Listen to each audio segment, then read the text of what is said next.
Seja bem-vindo a mais essa aula. Parece que são só notícias boas, mas, infelizmente, eu não posso dar todas as notícias boas, porque temos também notícias não tão agradáveis. Olha só, eu falei o quanto caminhamos, mas eu não falei o quanto ainda temos que caminhar. O seu celular mudou, o seu carro mudou, a sua casa mudou, a sua TV mudou, o seu computador mudou, tudo mudou. Mas sabe de uma coisa que ainda não mudou e que precisa mudar? Isso aqui. Essa aqui é uma foto de uma sala de aula há 100 anos atrás. Essa aqui é uma foto de uma sala de aula recente, agora. Se tudo mudou, por que a sala de aula ainda continua formatando pessoas para o passado? Porque estudar é formar pessoas para o futuro. Mas se eu não mudo o método, eu formo pessoas para o passado.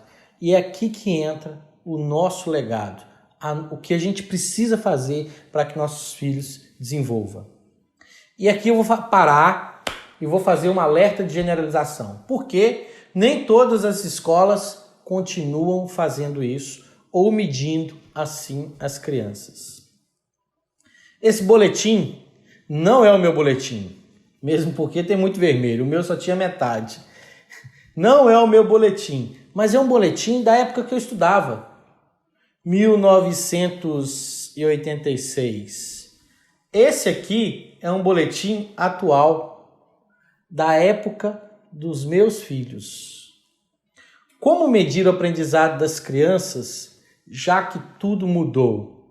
Será que nós vamos continuar medindo o aprendizado das crianças da forma com que nós medimos há 20, 30, 40 anos atrás? Se a gente estiver fazendo assim, nós estamos errados. Você educa para o futuro ou você educa para o passado? Sempre que eu vou falar para professores, eu gosto de perguntar isso. A gente tem que educar nossos filhos para o futuro. Parar de educar nossos filhos para o passado. E aí, eu gostaria de discutir algumas coisas com vocês. Não é, professor? Olha só, a educação mínima das escolas brasileiras.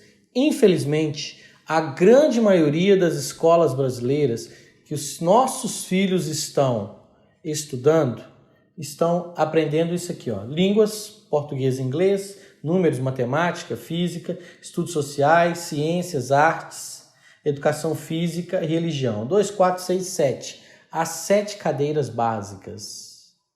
Tá bom, é necessário, é importante, precisa. Eu concordo. Mesmo porque uma pessoa que fala errado ou que escreve errado também pensa errado.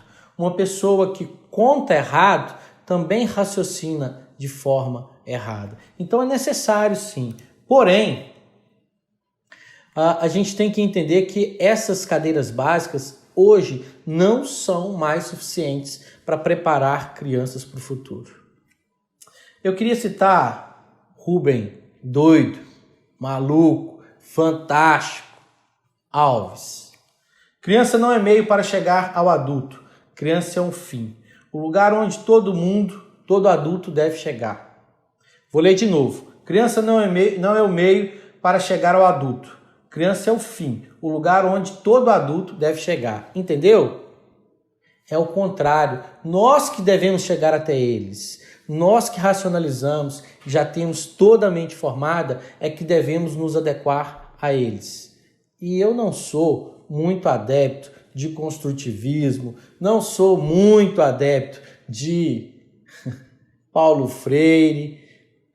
Algumas pessoas sabem, a maioria das pessoas sabem, e eu falo muito isso na escola, que eu não sou adepto a construtivismo, que eu não sou adepto a Paulo Freire. E outro dia fui almoçar com um colega que dá aula comigo e ele falou assim: Marconi, você não é adepto ao construtivismo, mas você é um dos maiores construtivistas quando está dando aula para os seus alunos lá na faculdade.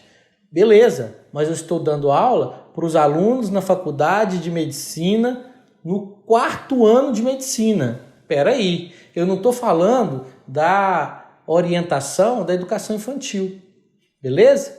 Então eu sou sim um construtivista, desde que não seja voltado para a educação infantil, para o ensino fundamental 1, para o ensino fundamental 2.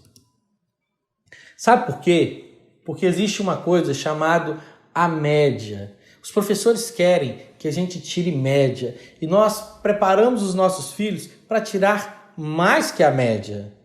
Só que tem um problema. A média pode não ser tão boa. Vou te contar uma história. O mito da média de Todd Rose. A aeronáutica americana, ela identificou que os seus aviões, eles não funcionavam da forma com que deveriam. Eles eram mais lentos do que os aviões japoneses na Segunda Guerra. E aí, assim, vamos identificar por que os nossos aviões estão tão mais lentos do que os aviões japoneses. Nós temos o melhor motor, nós temos mais tecnologia, por que o nosso avião não rende tanto? E aí foram perguntar aos 5.000 pilotos daquela época que pertenciam àquela esquadra.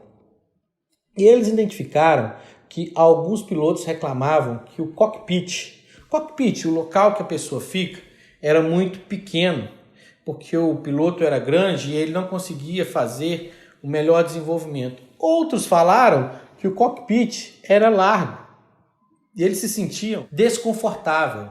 E outros reclamavam que o cockpit eram longos.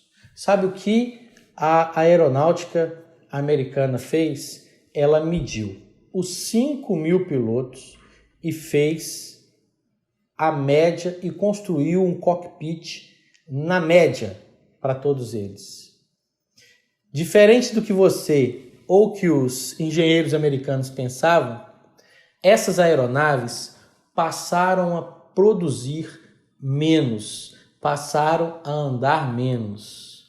E aí se criou o mito da média de Todd Rose. Por quê? Porque a média é um mito que vai excluindo indivíduos de expressarem suas potencialidades simplesmente por um paradigma reducionista que procura enquadrar todas as pessoas em padrão de certo ou errado. O cockpit, na média, não ficou bom nem para quem é pequeno, nem para quem é grande. Por quê? Porque o ideal era ter feito um cockpit ajustável, que se adeque a quando a pessoa é grande, mas que se adeque a quando a pessoa é pequena, a quando a pessoa é gordinha, a quando a pessoa é magrinha, fugindo assim desse paradigma reducionista que procura enquadrar as pessoas. E aí, eu te pergunto, na escola de seu filho, onde seu filho estuda, como que você tem conduzido essa questão de média? Você quer que ele seja o primeiro em nota, mas que ele tenha um péssimo relacionamento? Você quer que ele aprenda música, já que a escola exige, ele odeia música? Você quer que ele aprenda artes, mas que a escola exige, mas ele odeia artes? Você quer que ele aprenda ciências, mas ele odeia ciências, ele gosta mesmo de matemática? Então, tem pai querendo um aquário vazio. Por quê? Porque esses filhos, quando é feito assim, capaz de voar. Mais do que isso, tem pai querendo ensinar peixe a voar. E peixe não voa. Infelizmente, peixe não voa. Recentemente eu fui dar uma palestra para um grupo de professores da rede estadual do meu estado.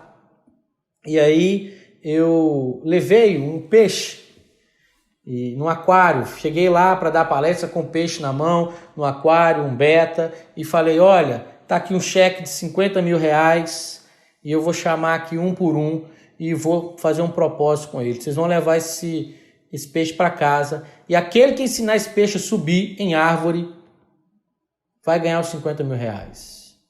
Não houve um que quisesse ensinar o peixe a subir em árvore. Por que eu estou falando tudo isso?